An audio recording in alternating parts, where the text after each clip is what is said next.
यवतमाळच्या मारेगाव तालुक्यातील मारडा डॅम परिसरात एक मृतदेह आढळला. अनेकच खळबळ उडाली. तिथं आढळलेल्या अनोळखी मृतदेह प्रकरणाचा शिरपूर पोलिसांनी अवघ्या 24 तासात छडा लावलाय. तपासादरम्यान मृताची ओळख विनोद प्रल्हाद सहारे, राहणार नागरी, तालुका वरोरा, जिल्हा चंद्रपूर अशी पटली आहे. प्रेम संबंधातून निर्माण झालेल्या वादातून त्याची हत्या करण्यात आल्याचं पोलीस तपासात निष्पन्न झालंय. या प्रकरणी प्रवीण अशोक वरसने, राहणार आपटी, राजू नथुजी डोंगळे, राहणार दांडगाव आणि शंतनू प्रवीण झाडे, राहणार नागरी, जिल्हा चंद्रपूर या तिघांना अटक करण्यात आली आहे. आरोपींनी विनोद सहारे याला मारहाण करून त्याचा खून केला आणि पुरावे नष्ट करण्याच्या उद्देशानं मृतदेह मारडा डॅम परिसरात फेकून दिले. या प्रकरणाबद्दल पोलीस काय म्हणालेत पहा. मारेगाव हद्दीतील दांडेगाव शिवारामध्ये मारडा धरणाजवळच्या जंगलातील गड्ड्यामध्ये एक अनोळखी इसमाचा मृतदेह आढळून आला होता. सदर प्रकरणामध्ये आकस्मिक मृत्यूची नोंद मारेगाव पोलीस स्टेशनला करण्यात आलेली होती. परंतु सदर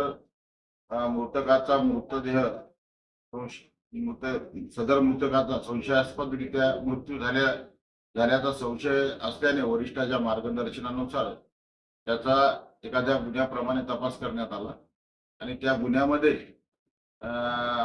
तपासामध्ये आम्हाला यश मिळालं आणि त्यामुळे गुन्ह्याचा उलगडा झालेला आहे. या खुनाच्या गुन्ह्यातील आरोपींना अटक करण्यात आलेली आहे आणि मार्ग चौकशीवरून खुनाचा गुन्हा दाखल करण्यात. सोशल मीडियाच्या भाऊ गर्दीत विश्वासार्हतेने चकाकणारे नाव म्हणजे लेट्सअप मराठी.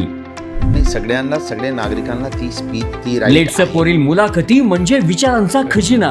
त्यानंतरच्या निवडणुकीमध्ये मला सोडून गेले. बातम्या केवळ वस्तुस्थिती सांगणाऱ्या, न प्रोपगंडा, फक्त जनतेचा अजेंडा.